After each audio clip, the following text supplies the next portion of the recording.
हमारा रंग एक है, सबका रंग एक नहीं, सबकी आस्था एक नहीं, सबकी भाषा एक नहीं।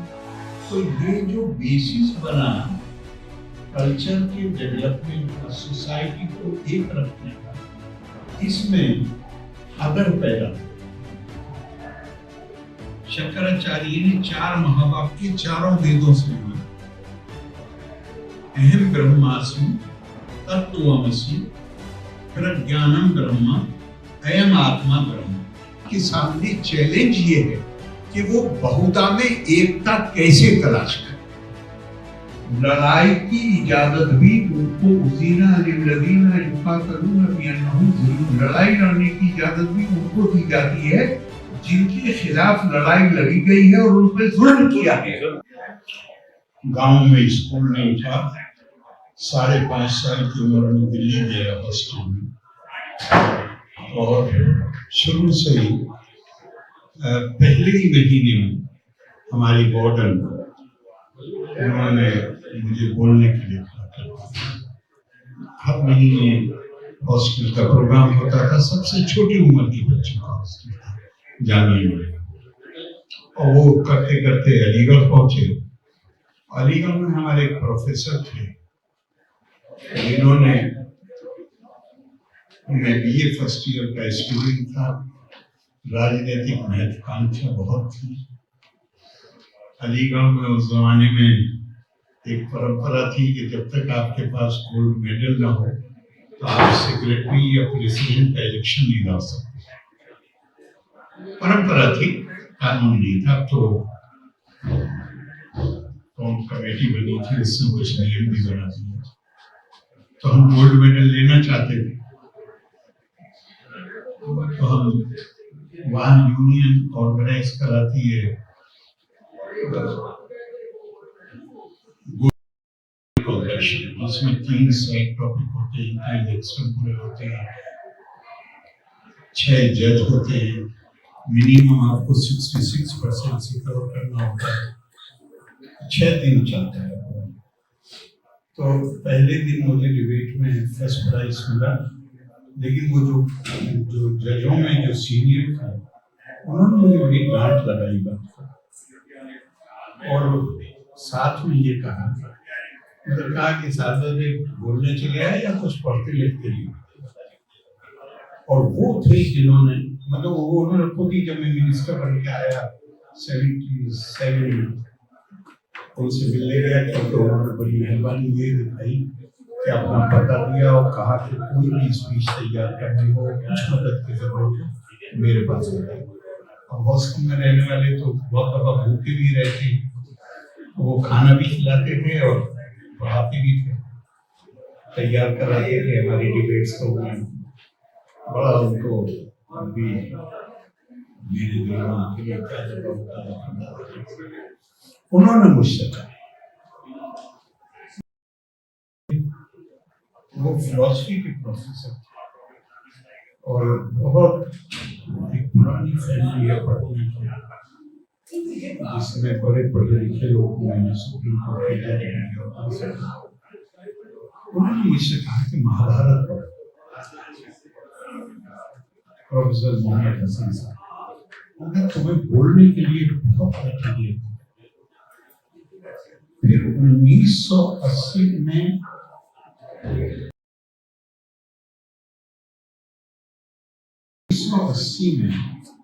बात ये तो थी कि किसी चीज को जानना और उसको अपने लिए, अपनी डिबेट में, अपनी स्पीच में उसको इस्तेमाल करने की नीयत से। लेकिन जब मैं पार्लियामेंट में आया तो पहले ही साल स्वामी रंगनाथ नंद जी के, जो आरके मिशन के हेड थे, उस वक्त शायद हेड नहीं थे, उनके आपने अगर देखा हो तो 4 eternal values for a changing society, परिवर्तनशील समाज के लिए सनातन मूल्य, हिंदी में मैं ट्रांसलेट कर रहा हूँ, से जनवरी या फरवरी। हम कभी कभी पा लेंगे। उसके ऊपर रिव्यू लिखा ख्वाजा अहमद अब्बास ने बिलिट से। अब ख्वाजा अहमद अब्बास जो थे वो सेल्फ कॉन्फेस्ड, सिर्फ कम्युनिस्ट नहीं थे, एग्नोस्टिक थे, एथीस्ट थे अपने आप को। और उन्होंने जो रिव्यू लिखा उनको अगर आपको ध्यान हो, जो लोग इस जमाने में अपडेट्स बंद हो गए तो पढ़ते थे कि वो लास्ट पेज के ही नाम से उनका कॉलम था जो लास्ट पेज पे चलता। उस रिव्यू में उन्होंने लिखा, अब ये एक आदमी जो अपने आप को नास्तिक कहता है वो लिखता है। उन्होंने कहा कि अगर धर्म ये है जो स्वामी रंगनाथनंद बता रहे हैं तो मेरे जैसे नास्तिक को भी उसे स्वीकार करने में कोई हिचक नहीं। तो मैंने रात में, दिन में तो पार्लियामेंट में सेशन है तो बिजी रहते थे, रात में मैं देखता था मैगजीन्स और जो भी पढ़ने का होता था। सुबह उठ के मैं पार्लियामेंट जाने के लिए जल्दी निकला और वहां से मेरी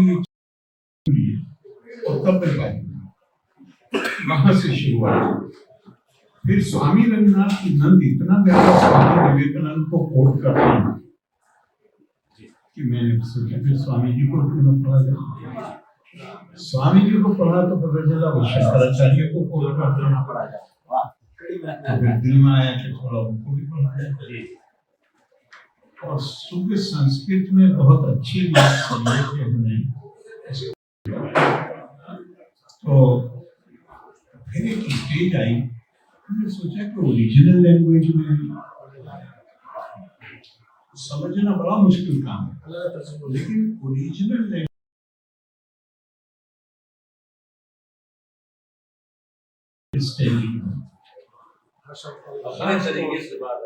खास तौर से अगर आपको if you have little familiarity with it, तो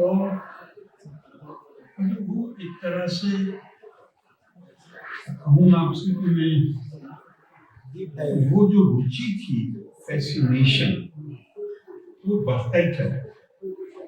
और वो इसलिए नहीं जो हमारे अपने देश के ये सब चीजें, मुझे वो इतना, शायद मैं आपको उसमें बोला हूँ कि दुनिया में सारी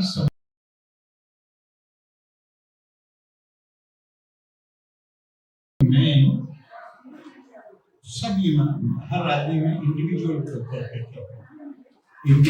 व्यक्ति भी और individual society, individual traditions, individual civilisations and cultures. हम अच्छे हैं, बाकी सब हमसे कमतर।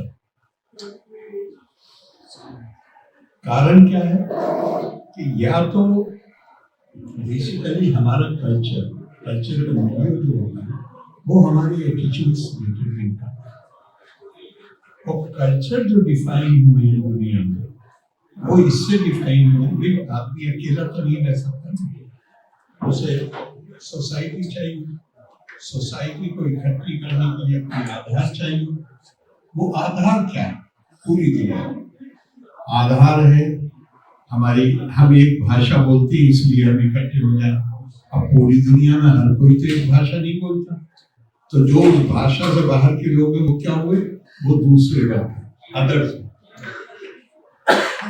हम इस तरीके से खुदा को तो एक ही मानते हैं, सब जगह उस तक पहुंचने के तरीके अलग अलग, पद्धतियां अलग अलग। Giving expression to your faith, those ways of expressing your devotion, they are different. अब एक धारा वो है कि हमारा तरीका ही सही है, हम ही जन्नत में जाएंगे, बाकी सब कोई कितना ही अच्छा काम कर ले, इनका उद्धार नहीं है।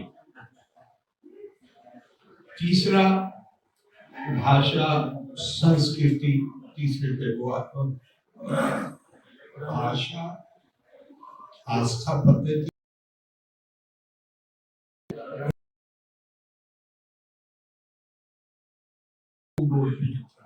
हमारा रंग एक है, अब सबका रंग एक नहीं, सबकी आस्था एक नहीं, सबकी भाषा एक नहीं।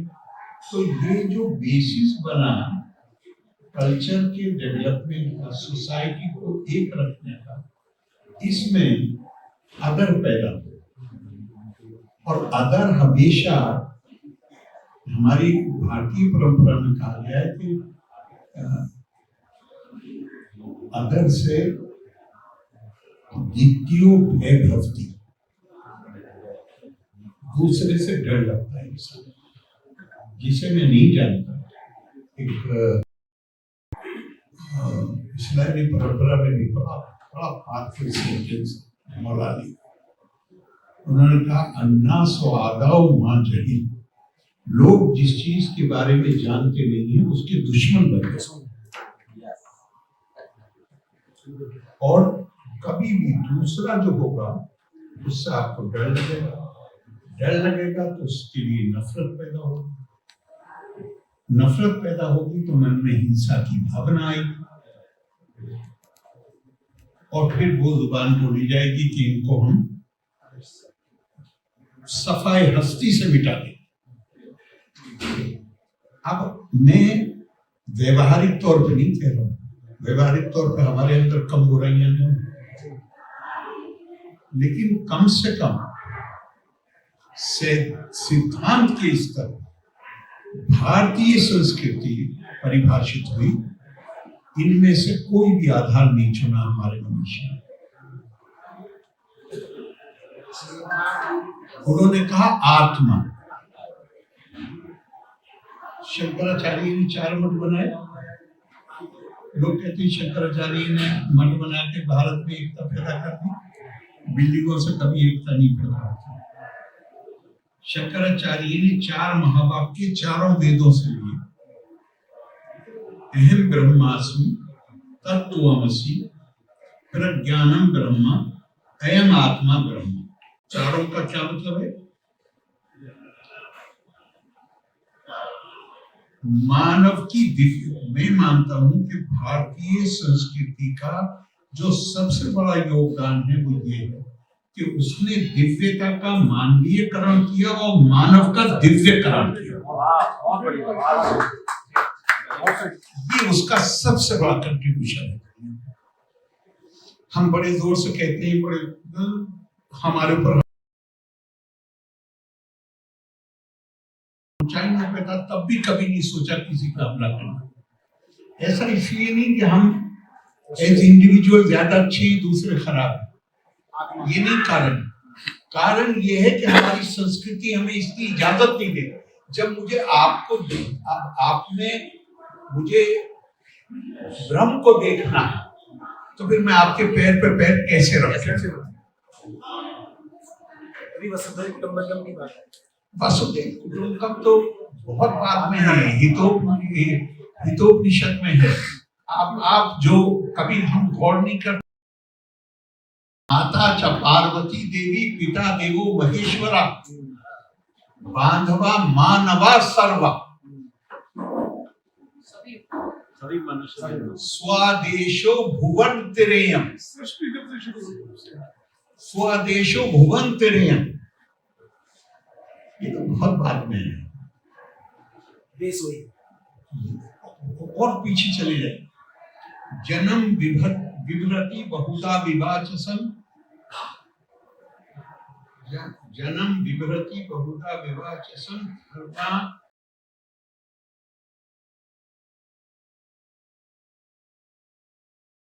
पृथ्वी सु। तो भारत के मनीषियों ने, थॉट लीडर्स जो थे, उन्होंने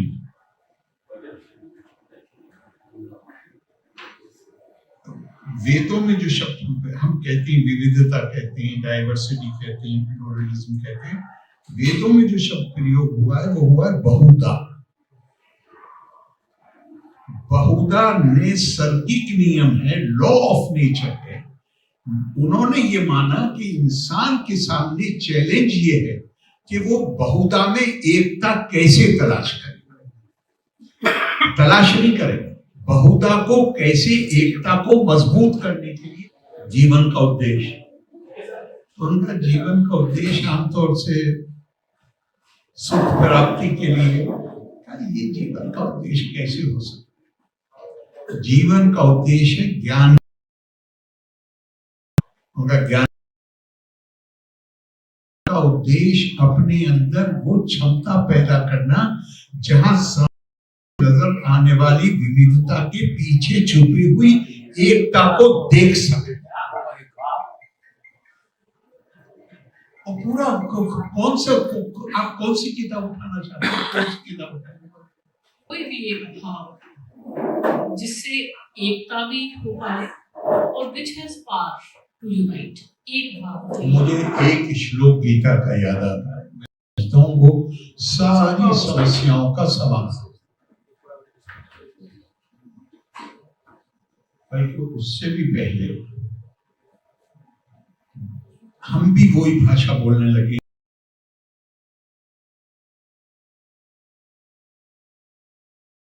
या समझने में आसानी होती, पहले गीता का श्लोक बता दो। यदा भूता पृथक भाव मेकस्थमनो पश्यति तत् एवाचा विस्तारम ब्रह्मा संपद्यते तत्। जिस दिन आप हर किसी दूसरे व्यक्ति को अपना विस्तार करके देखने लगिए कि चारों का क्या मतलब है,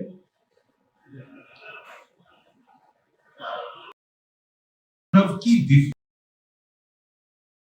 संस्कृति का जो सबसे बड़ा योगदान है वो ये है कि उसने दिव्यता का मानव का दिव्यकरण किया।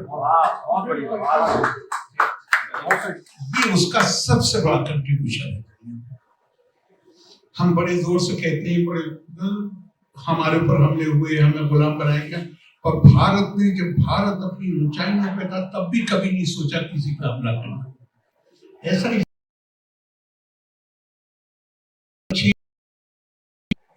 ये नहीं कारण ये है कि हमारी संस्कृति हमें इसकी इजाजत नहीं देती। जब मुझे आपको आपने मुझे ब्रह्म को देखना है तो फिर मैं आपके पैर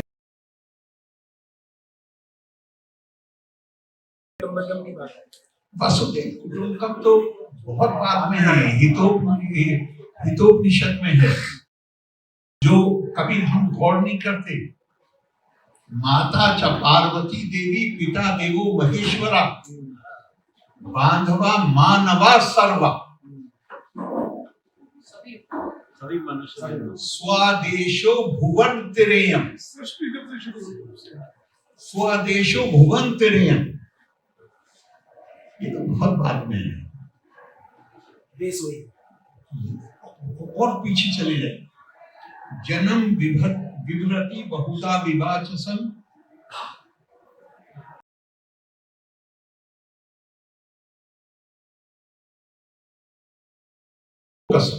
नाना धर्मा नाम पृथ्वी यथोकस, यजुर्वेद पृथ्वी सूक्त। तो भारत के मनीषियों ने थॉट लिया, उन्होंने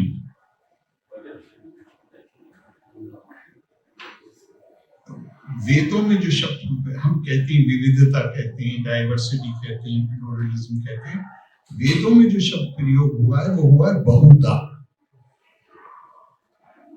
बहुधा नैसर्गिक नियम है, लॉ ऑफ नेचर है।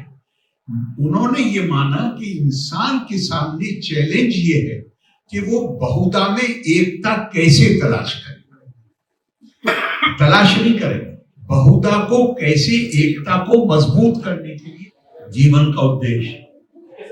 उनका जीवन का उद्देश्य आमतौर से सुख प्राप्ति के लिए, ये जीवन का उद्देश्य कैसे हो सकता?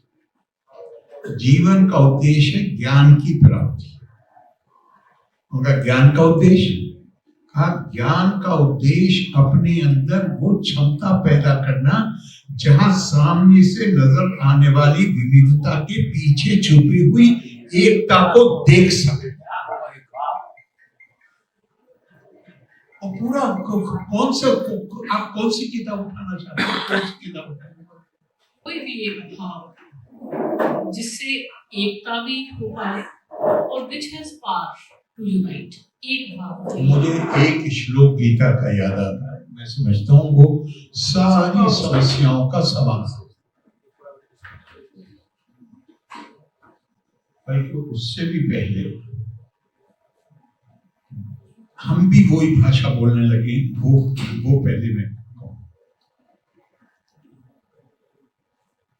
या समझने में आसानी होती, पहले गीता का श्लोक बता दो। यदा भूता पीठभाव मेकस्थमनु पश्यति तत् एवाचा विस्तारम ब्रह्मा संपद्यते तत्। जिस दिन आप हर किसी दूसरे व्यक्ति को अपना विस्तार करके देखने लगिए कि आपका अपना विस्तार, उस दिन आप ब्रह्मलीन हो जाते हैं, जिंदगी में हो जाते हैं। जो फिर आप दूसरे के साथ वही आचरण करेंगे जो आप अपने साथ करते हैं। और मैं इसके में एक और बड़ी बेसिक चीज जो मैं अभी कहीं पहले नहीं मैंने पढ़ा भी नहीं था, मतलब मुझे एकदम से बेसिक डिफरेंस है, पूरी कल्पना बदल जाती है। दुनिया में क्रिएशन, क्रिएटर और क्रिएशन का कंसेप्ट, सृष्टा और सृष्टि।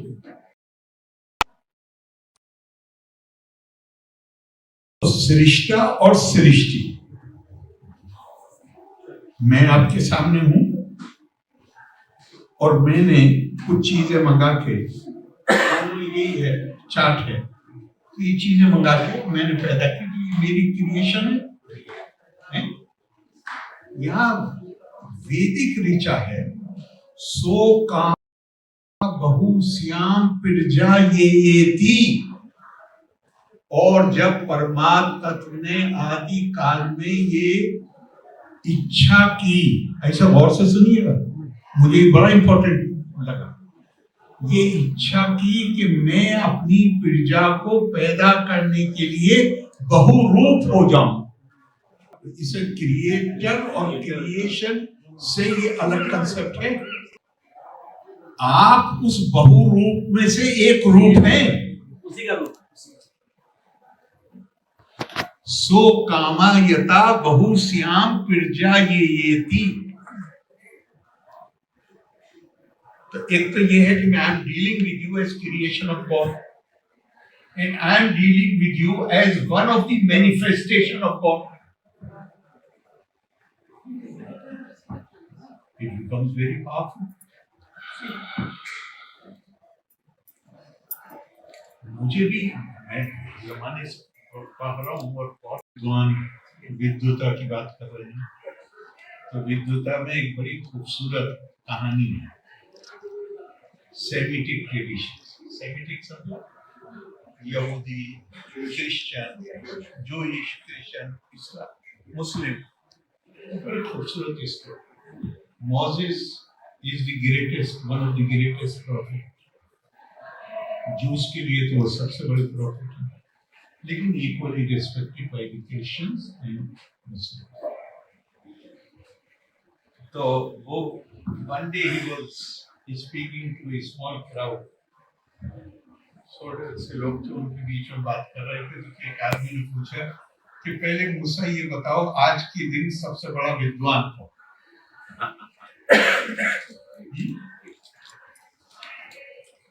तो अब उनके दिल में ये बात आई कि सबसे बड़ा विद्वान प्रॉफिट होता है, क्योंकि उसको रिवील हो रहा है, उसका सोर्स जो है वो डिवाइन है, तो वही है।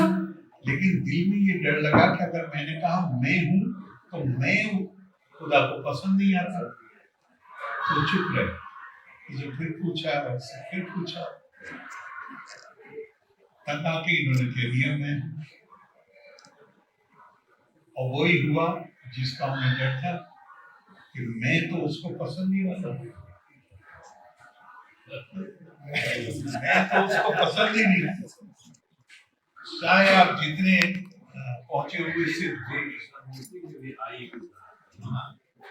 तो कहा अब प्रॉफिट को, सेनेटिक ट्रेडिशनल प्रॉफिट का जो स्टेटस है उसको ध्यान में रख के सोचिएगा कि उनको खुदा ने कहा कि जाके हमारे फला बंदे से, वो प्रॉफिट भी नहीं है, उससे ज्ञान प्राप्त। ये वहां पहुंच गए। फिर वो घटनाएं हैं जो लंबी है, उसमें नहीं जाऊंगा।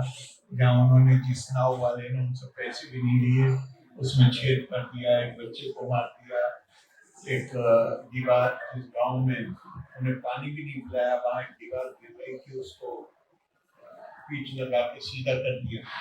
ये हर तो पहले जब ये पहुंचे उनके पास तो उन्होंने कहा कि ज्ञान प्राप्त करने के लिए जो सबसे पहली चीज जरूरी है वो पेशेंस है, और तुम्हारे अंदर पेशेंस नहीं है। Now is telling me profit, तुम्हारे अंदर पेशेंस यू आर हॉट नहीं मैं पेशेंट हूँ। और इन्होंने हर बार क्वेश्चन किया तो उन्होंने, मैंने पहले ही कहा था कि तुम्हें पेशेंस है तो चलने लगे, अब मतलब ना होते वक्त पार्टी। तो वहां उन्होंने एक सेंटेंस कहा कि मुझे लगता है कि गोल्डन वर्ड्स में भी लिखी है। Now a person who was asked to teach the prophet, he tells the prophet कि मूसा जब हम तुम दोनों नाव में बैठे तो तुमने देखा होगा कि एक चिड़िया आई, उसने अपनी चोंच पानी में मारी, और हमारे यहाँ भी होती है वो चिड़िया, वो बैठ के पानी नहीं पीती, वो डाइव करती है और चोंच में पानी लेके पानी पीती है। तो उधर तो देखा तो हाँ यादें देखी, कहा तुम्हारा ज्ञान और मेरा ज्ञान मिला के बस उतना ही है जितना वो चिड़िया चोंच में पानी लेती है।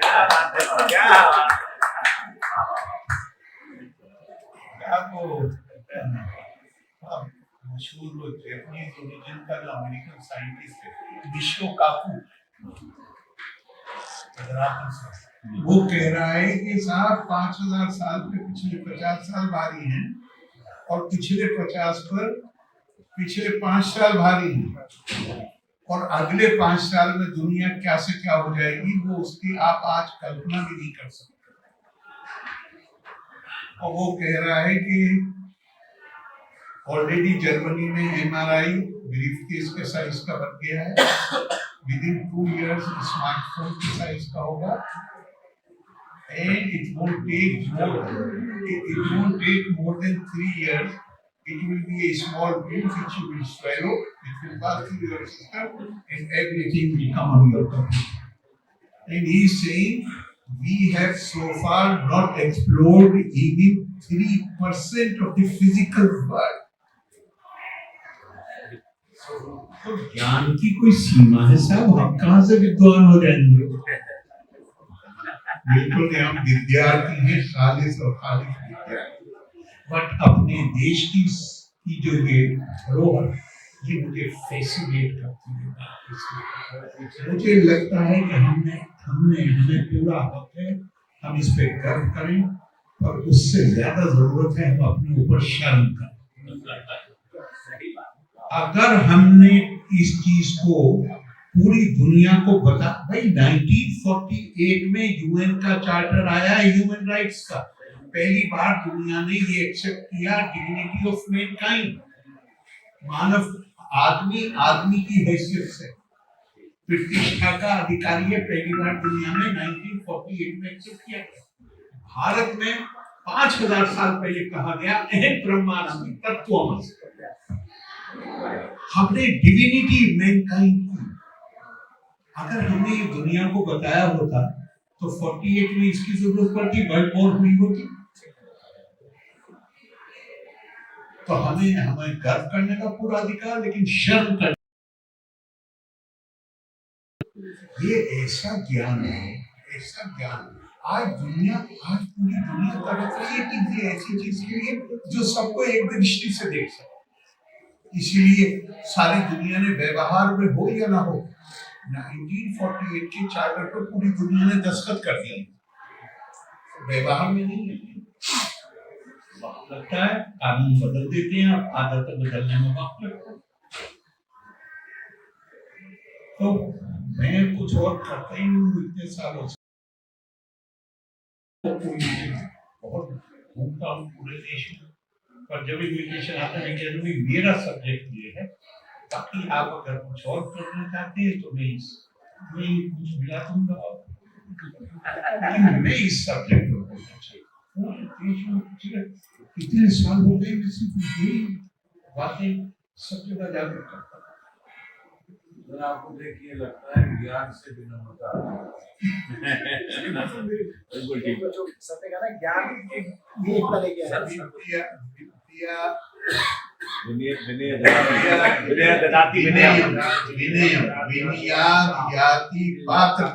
पात्रत्वां धनम आपनोति धनम धनात् धर्मम तथा सुखम।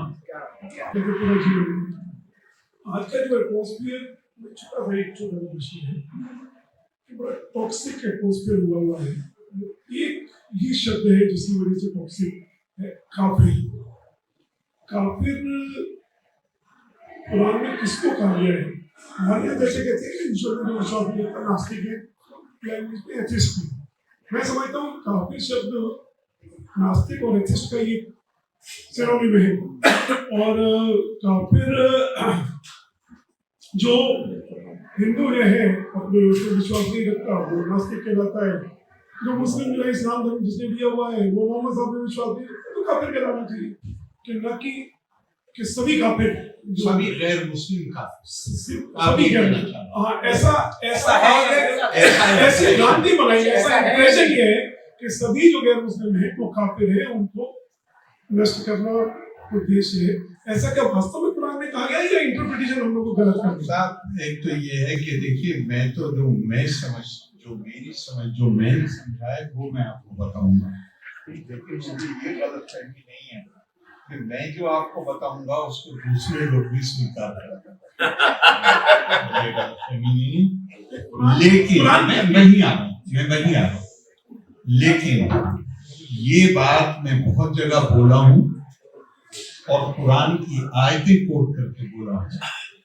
और मेरी किताब एक्चुअली किताब नहीं थी वो, मैंने तो लेख लिखे थे कुछ जर्नल्स के लिए और अखबारों के लिए,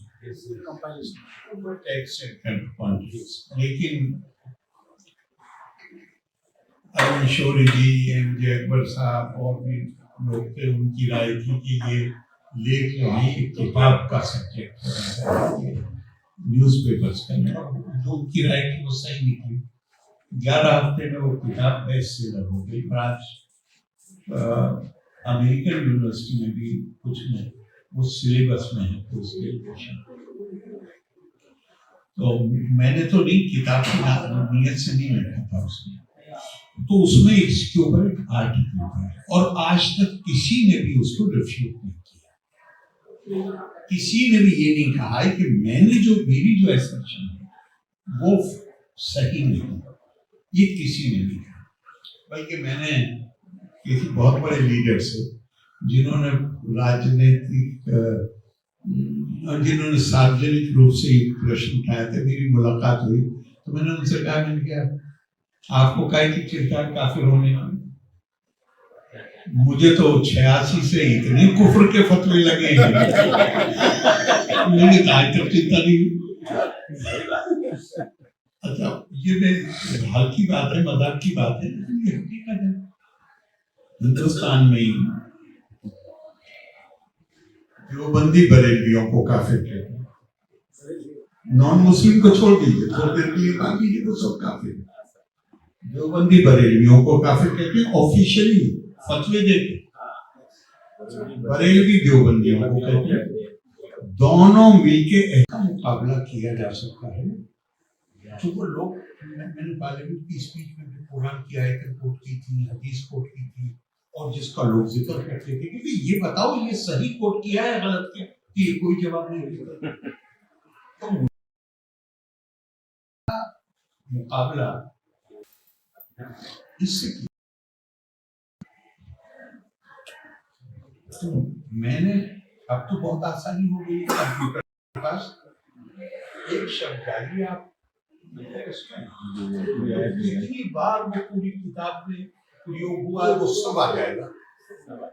तो आ गया सब, लगभग 700 बार ये शब्द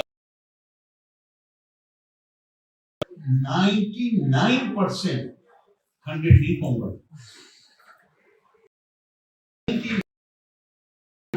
शब्द काफिल कफरू ये आता है, उसके साथ एक शब्द आता है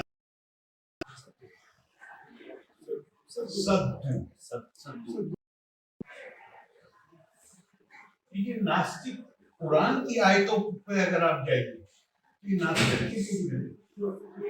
ना, ये उन लोगों के लिए है जो आपको इसको डिस्कस करते वक्त ये ध्यान रखना पड़ेगा कि 11 साल या 13 साल, हम 11 के 11 साल, जब तक प्रॉफिट साहब को मजबूर ये नहीं हो गए कि वो अपना घर बार छोड़ के मदीने चले जाए। वो तो चूंकि एक बड़े परिवार से आते थे, लिहाजा उनको तो परिवार का लिहाज करके फिर भी वो कहीं मानिए काबे में जाना चाहते इबादत करने के लिए, तो उनको तो रोकते नहीं थे, लेकिन ये करते थे उनके साथ ही कि उनको ऊपर गंदगी डालती कुछ। मगर उनके जो फॉलोअर थे वो तो सब बेचारे कमजोर गरीब लोग थे, गुलाम किए ज्यादा थे, उनको मतलब उनके ऊपर जुल्म करते, मारते थे, पीटते थे, अत्याचार करते थे। तो वहां पे बार बार लफ्ज आता है वसद्दू अन सबीलिल्लाह, ये वो हैं जो आपको आप जिस तरह अल्लाह को या परमेश्वर को आप जिस तरह भी अपने तरीके से उस तक पहुंचना चाहते, वो आपके इस अधिकार को डिनाई करते। सद्दू का मतलब रोकना, किसी ऑब्स्ट्रक्शन का। 99% जहां कुफ्र लफ्ज आया है वहां सद्दू है।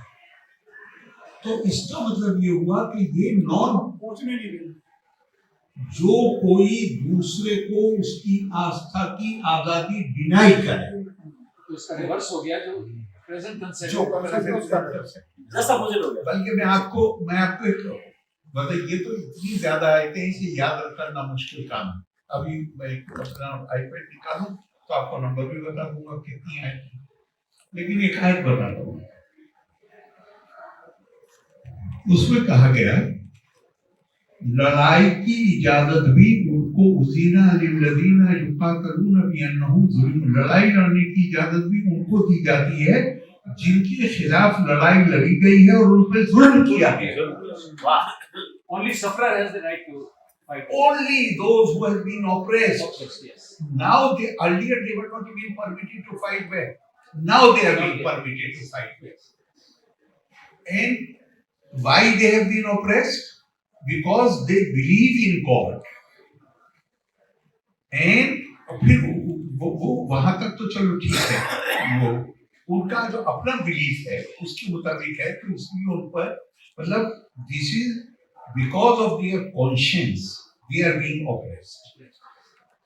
मेरा इंसिस्टेंस ये है कि मेरे तरीके से करो, वहां तक भी कोई बात नहीं। इसकी अगली लाइन मुझे जबरदस्त लगती है। अगली लाइन है कि अगर परमेश्वर का ये तरीका ना होता कि वो एक ग्रुप को दूसरे ग्रुप से चेक में रखता है,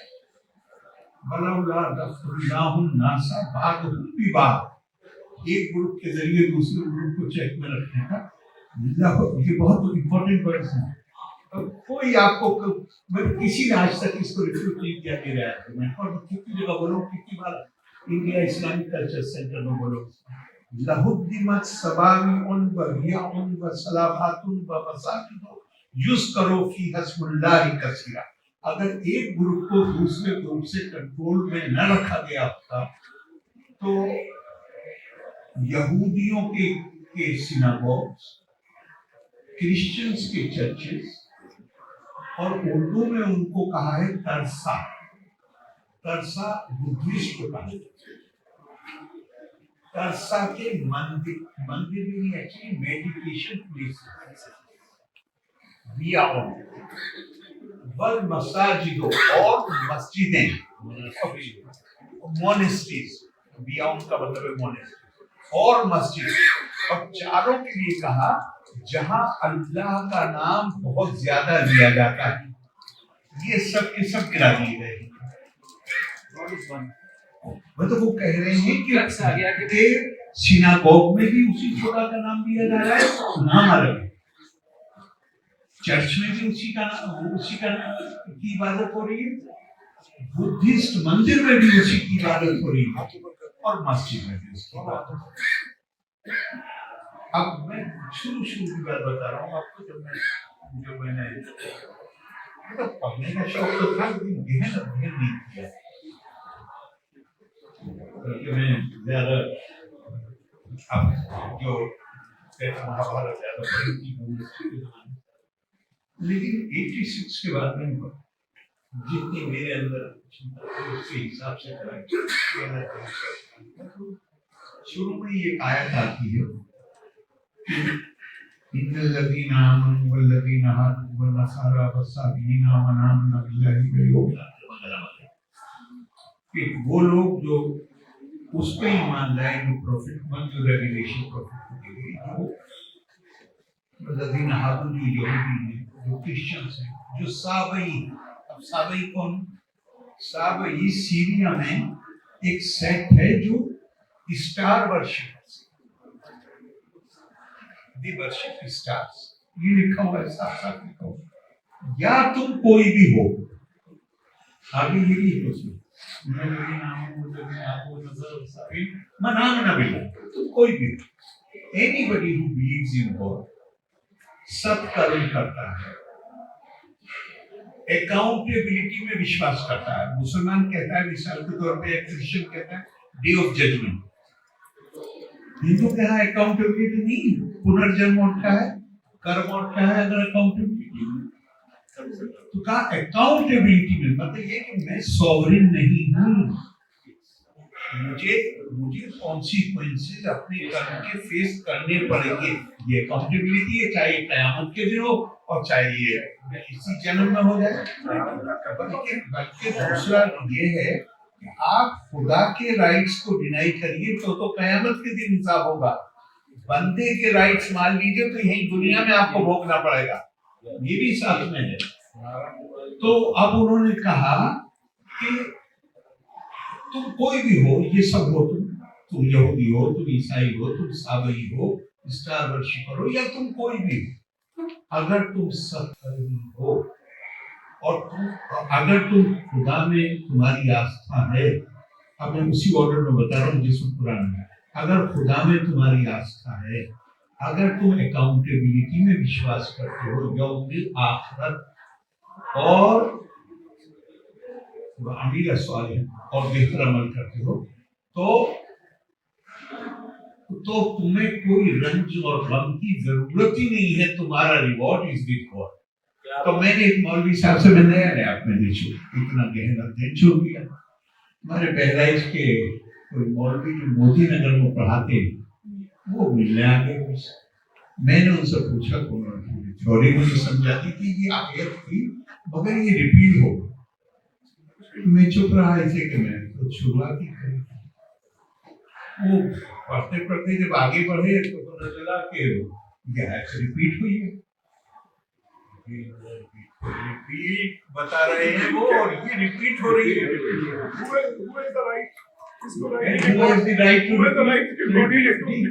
असल बात वो है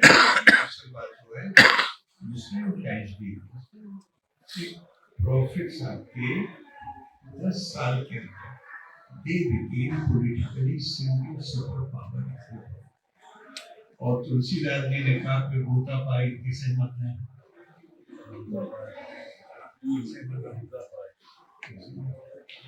ये जो सूफी थे, ये सूफी क्या थे?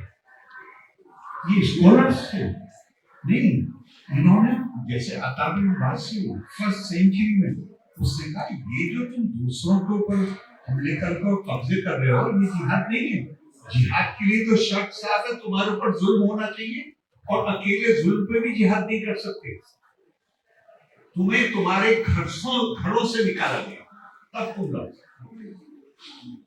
ये तो सूफी का भी कोई जिहाद का एक दूसरा तरीका तलवार से न करके उन्होंने अपना सूफी इसके माध्यम से नहीं, मैं बाद वालों की बात नहीं कर रहा हूँ, मैं एक बात कर रहा हूँ जो शुरू वाले थे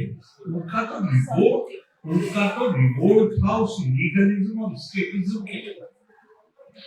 बाद में तो सूफी भी फौजों के साथ चलने लगे। फौजों के साथ चल मैं बात कर रहा हूँ जो इनिशियली जिन्होंने रिवोल्ट किया और शहरों से बाहर निकल के उन्होंने अपनी एजुकेशनल इंस्टीट्यूशन खोल दिया। तो सर मेरा ये मानना है कि ये तो पहली बात तो ये कि किसी नॉन मुस्लिम को इसकी चिंता होनी चाहिए कि मुसलमान तो अपने अलावा हर किसी मतलब जो पर्सनल ग्रुप जो है उसके अलावा सबको मानते हैं।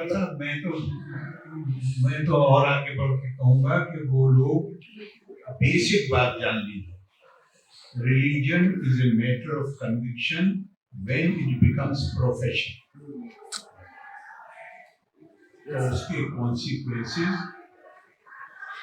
आप जिस भी फील्ड में बिजनेस कर रहे हैं आप कम से कम कंपटीशन चाहते हैं। The moment it becomes business, competition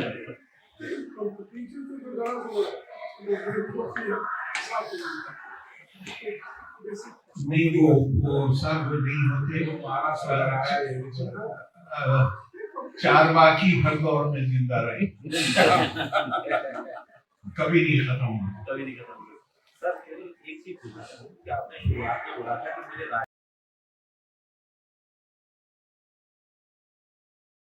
महत्व तो ये नहीं मतलब कहने का मतलब ये है कि आपने इसके साथ साहित्य के साथ क्योंकि बहुत जो संवेदनाओं में जिया जाता है साहित्य में, लेकिन राजनीति में इसको उलट होता है। लेकिन राजनीति में भी आप शीर्ष पर पहुंचे तो कैसे ये सामने रख पाए, ये मेरे अंदर बहुत संवेदनाओं को अगर मान लो करना हो तो शाहबानो के इसके बाद का आपका हिस्ट्री छोड़ना है अपने आप में बड़ी सोसाइटी के लिए एट लार्ज सोसाइटी के हाफ सेक्शन के लिए इतनी बड़ी मेजॉरिटी में कोई अलग होना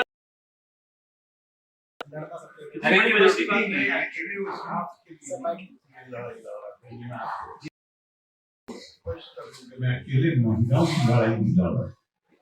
मैंने कई दफा कहा भी मुझे ये इतना खतरनाक काम हो रहा है कि जो पार्टीशन के बाद एक बार फिर से समाज में दुराव की भावना पैदा था। क्यों कर देगा? कोई मुसलमान औरत का राइट डिनाई हो रहा है, आपकी सेहत पे क्या असर पड़ रहा है? लोग स्वीकार कर लेते हैं, लेकिन 423 मेंबर्स के साथ प्राइम मिनिस्टर हो और एक छोटा सा ग्रुप खड़ा हो जाए और कहे कि अगर तुमने ये नहीं किया तो हम सुप्रीम कोर्ट की ईंट से ईंट बजा देंगे, पार्लियामेंट की ईंट से ईंट बजा और टांगे तोड़ देंगे। तो मुझे मेरे दिल में ये था कि ये तो हम एक बार फिर से नहीं, हम एक बार फिर से बोलेंगे पूरी पॉलिटिक्स को कम्युनलिज्म का जो बेसिस है उसके ऊपर वो तय करेंगे कि साहब सामाजिक सुधार भी कुछ होने चाहिए कि नहीं होने चाहिए। तो मैं अकेले महिलाओं को मांग रही तो मेरे नजदीक गुजराती और इसीलिए मुझे गिरिलाल जैन जी का आर्टिकल का एडिटोरियल आज भी मुझे याद है। उन्होंने कहा कि आरिफ मोहम्मद खान के इस्तीफे से तो बहुत ज्यादा फर्क नहीं पड़ना, लेकिन एक बात कह हो गई कि सब पागल नहीं।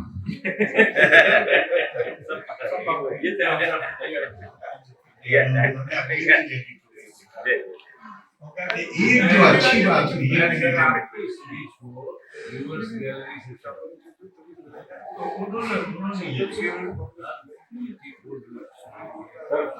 वो बहुत अच्छा लगा। वक्फ बोर्ड का था आपका क्या ऑब्जर्वेशन? जी, वक्फ बोर्ड पे क्या है ऑब्जर्वेशन? तब मैंने स्टडी नहीं किया, लेकिन मैंने कहा है और शायद आपकी नजर से नहीं गुजरा हो, मुझे टीवी वालों ने चलाया, मैंने कहा कि भाई मैं ज्यादा वक्त नहीं, लेकिन 4-5 महीने वक्त डिपार्टमेंट यूपी में मेरे अंदर में रहा है, और मैं उस 4-5 महीने के एक्सपीरियंस से ये कह सकता हूँ कि देयर इज टोटल मैक्स। एक वक्त भी ऐसा नहीं है जिसमें पब्लिक बात है। दूसरी बात और है कि एक कुरान की एक आयत है जिसपे इकबाल ने एक शेर, पहले भी शेर सुना, इससे बढ़कर और क्या फिक्रो नजर का इनकलाब, ये जमीन अल्लाह की है बादशाहों की नहीं।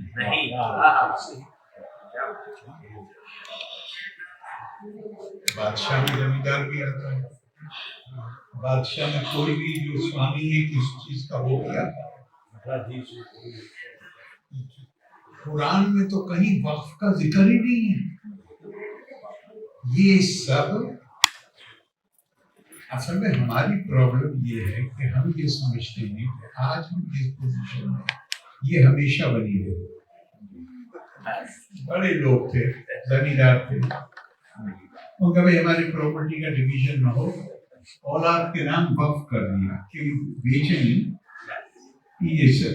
अब उन्होंने ये रियलाइज नहीं किया कि आगे आने वाले वक्त तो डिफरेंट होंगे, भाई भाई के खिलाफ होगा। और ये सिर्फ ये नहीं कि सिविल कोर्ट में केसेस चल रहे हैं, रोजाना क्रिमिनल केसेस होते हैं जहाँ एक दूसरे को, प्रॉपर्टी तो ऐसी चीज है कि भाइयों में झगड़ा हो जाता है, महाभारत हो गया, प्रॉपर्टी नहीं तो होगा। तो मैंने बस ये कहा पा रहा हूँ कि मैंने 4-5 महीने के मैंने मेरा ही सब्जेक्ट नहीं, मैंने उसकी स्टडी नहीं की, लेकिन मैं 4-5 महीने के अपने एक्सपीरियंस से कह सकता हूँ कि वक्त एवरीवेयर इज। और अगर हम ये कहें कि इसमें कुछ करने की जरूरत नहीं है, तो फिर हम ये कह रहे हैं कि इसको ऐसे ही एक दूसरे का सब चल